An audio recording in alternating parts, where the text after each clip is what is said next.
We were talking about Tucker today. He's really been on one recently. He's really working it. He's got to. I think his you better work. His ratings. His That's ratings a were Britney Spears reference.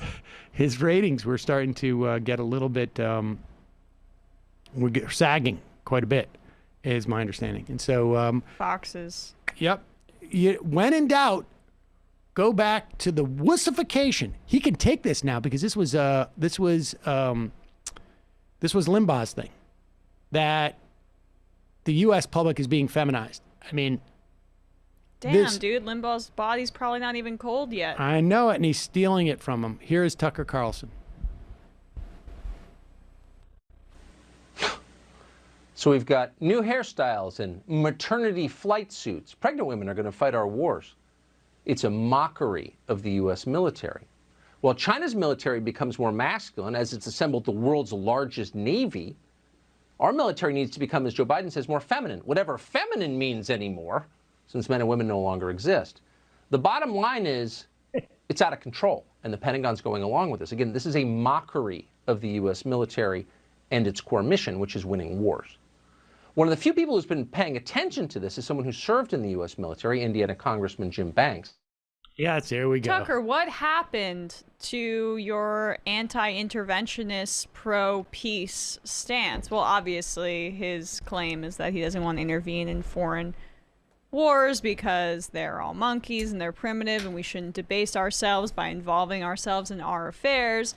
But now he's talking about how the military needs to be as strong as China's because look at what's happening over there. But he's not saying strong. I mean, because you can have as hot, a feminine,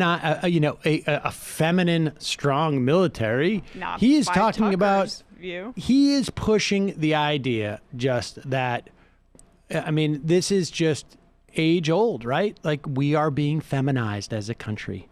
And the masculine nature of our military is being demeaned. It is, it is the sort of vapor version of transphobia. Maybe it's not that vaporized. He's talking about like what if, to the extent that, women exist anymore. This is just more of the same from Tucker Carlson. I mean, I remember distinctly, I would imagine long time listeners remember a caller that we had on Air America. His name was Dewey. And Dewey would call in, and he called in one day, and he was enraged at Dick Durbin, who was calling, I think, at that time, for us to get out of Iraq, because he wore a pink tie on the floor of the Senate. That's gay. And he said, our enemies are laughing at us because of how feminine we are. Like when Obama ate that hot dog or the hamburger with mustard, although I guess that was elitist. I'm sorry. I'm right.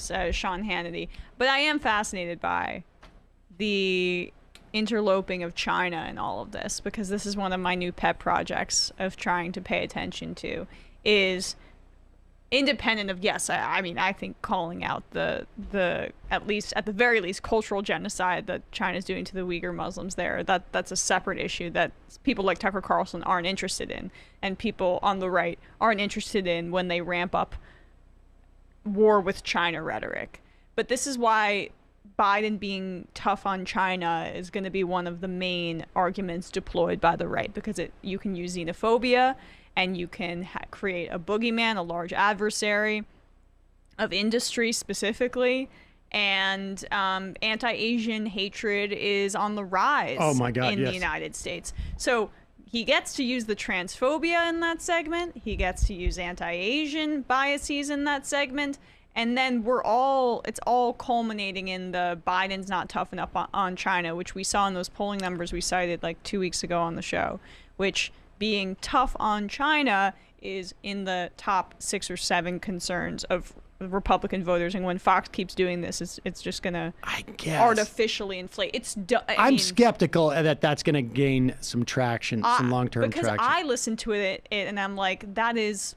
our relationship with China is, I think, not in most people I know's concerns, but I'm always trying to be like, yeah, I live in Brooklyn, so there's that. Right. Here is Tucker Carlson continuing on, he had quite a night last night about the problems of feminization in this country. In the U.S., Tony Fauci warned Congress that reopening American businesses could cause, quote, coronavirus outbreaks the government may not be able to control. Going outside, Tony Fauci said, was just too risky. Meanwhile, in China, where the coronavirus originated, a top advisor to the Chinese government declared that the country was experiencing a very different kind of threat, a more profound threat. The problem, he said, was a national masculinity crisis. Chinese boys, quote, have been spoiled by housewives and female teachers, and they were becoming, as a result, quote, delicate, timid, and effeminate. In essence, they were becoming people who might listen to someone like Tony Fauci. Left unchecked, said the Chinese government advisor, the feminization of Chinese boys would, quote, inevitably endanger the survival and development of the Chinese nation. In January, China's government acted on this recommendation. The Education Ministry of China released a notice entitled Proposal to Prevent the Feminization of Male Adolescents. The goal was to, quote, cultivate students' masculinity. Have you seen this on other channels, by the way? Kind of interesting, isn't it? Yeah. No, meanwhile, he's doing it himself. That's his program. And of course, if you listen to Anthony Fauci, you're feminized in some way. I mean, that's a long way to go for that, but that's where he's going. And in China, all that really stems from is that men outnumber women in the country significantly. So I think there's a lot of anxiety about traditional masculinity, right? But that's just, I mean, misogyny in another country that Tucker Carlson is taking incredibly seriously in order to make some grander point about the United States' cultural deficiencies. If you like China so much, Tucker, why don't you go live there? What I love is that he was holding a picture, I don't know who it was, of a Chinese official with a glass of red wine. I mean, come on, man. Where's the beer? You're getting a little bit... Getting a little feminized there. A glass of Chablis. Yeah, what's next? A little sherry?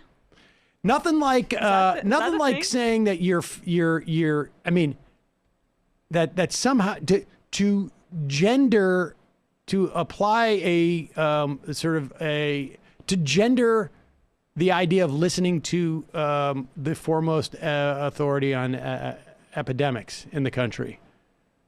If you do, it's a gendered action on some level. It's just bizarre. Well, have you seen Dr. Fauci? He's so little petite. It's true. You know, that's not. Men need to be big.